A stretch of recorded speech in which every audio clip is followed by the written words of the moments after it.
Brothers and sisters in Christ, as you can see, we have this Advent wreath in front of us, and one candle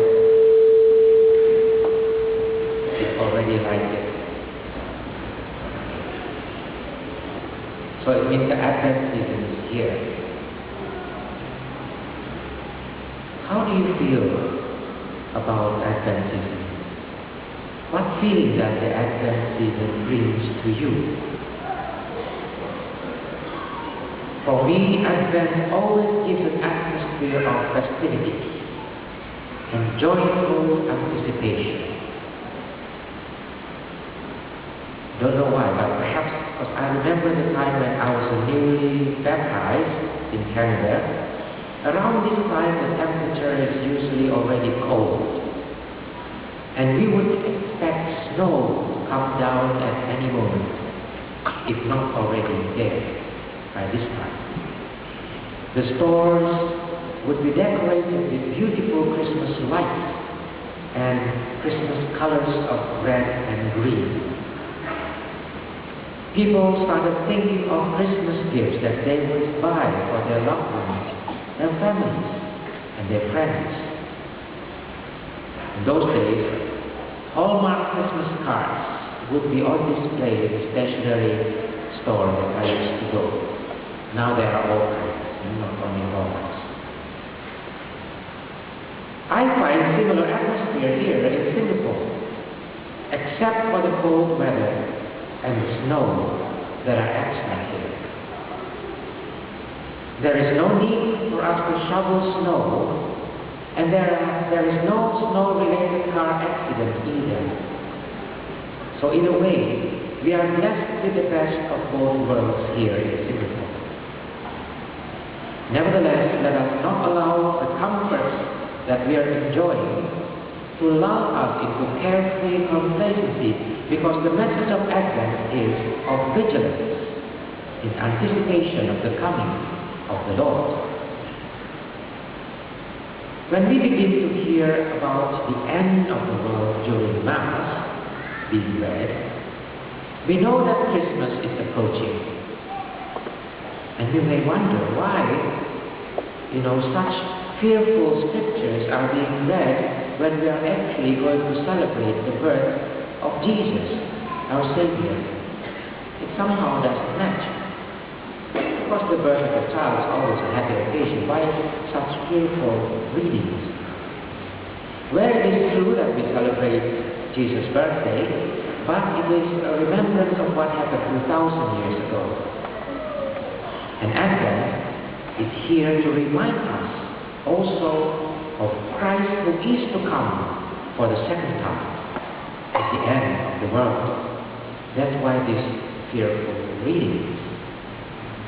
Let us listen to the words that Jesus said to his disciples.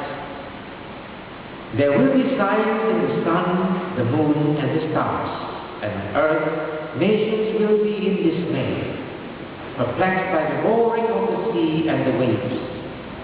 People will die of fright in anticipation of what is coming upon the world, for the powers of the heavens will be shaken. In the past few years, we heard of tsunami, landslides, earthquakes, flooding, the wars, the bombings that killed many people in different parts of the world. Does it mean that the time is getting nearer? That is true. With every day, the time is getting nearer. But how near? When I was in Yogyakarta last week for a meeting, when one of our priests, Father Nugroho, shared about his experience at the movie theater the day before we met.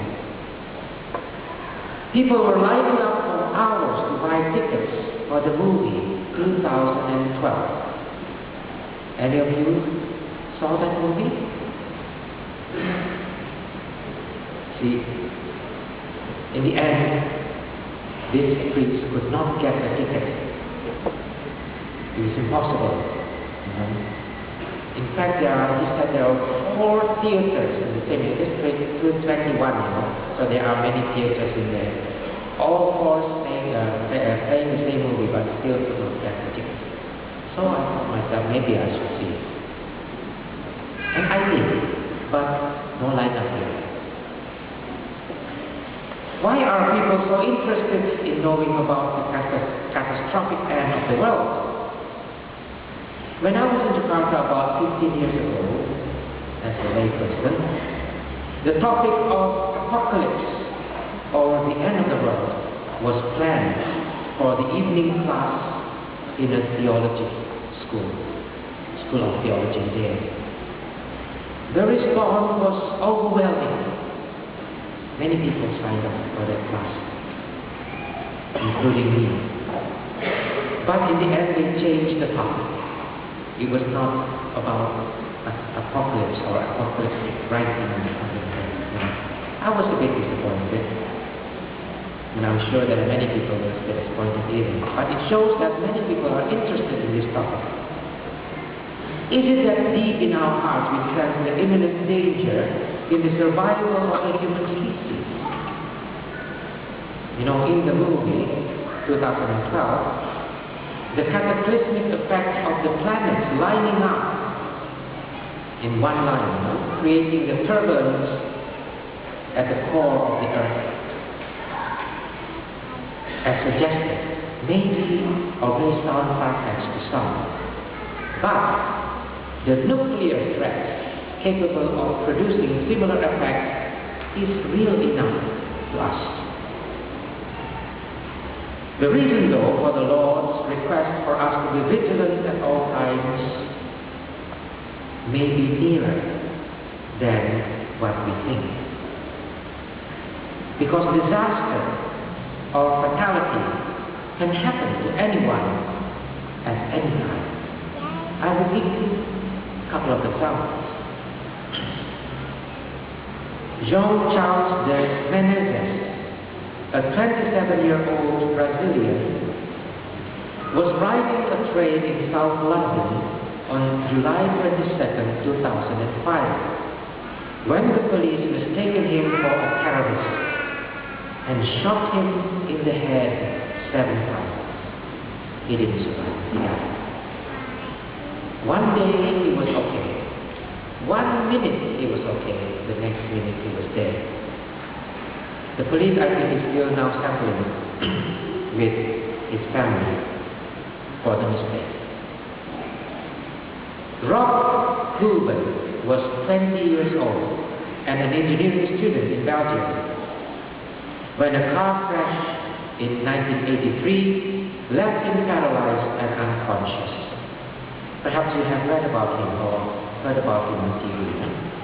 For the next 23 years, he was a patient whom doctors diagnosed as being in a vegetative state, meaning he was not functioning as a human being anymore, no thought process. Today, finally, doctors know that all those years he suffered a silent, unending nightmare, as he was aware of everything around him, and yet was unable to tell anyone. You know, what an experience. One day he was well, and then the next day he was a vegetable, or considered vegetable. He was not. All the time, though, his mother refused to give up hope and continued to look for doctors who could help him. Finally, she managed. 23 years. I think she should get a medal. Imagine if she had given up on us. Brothers and sisters, our good health cannot be taken for granted either. My late elder sister, she's only 5 years older than me.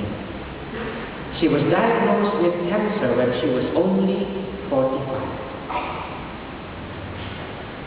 Some of us may have family members who suffered illnesses.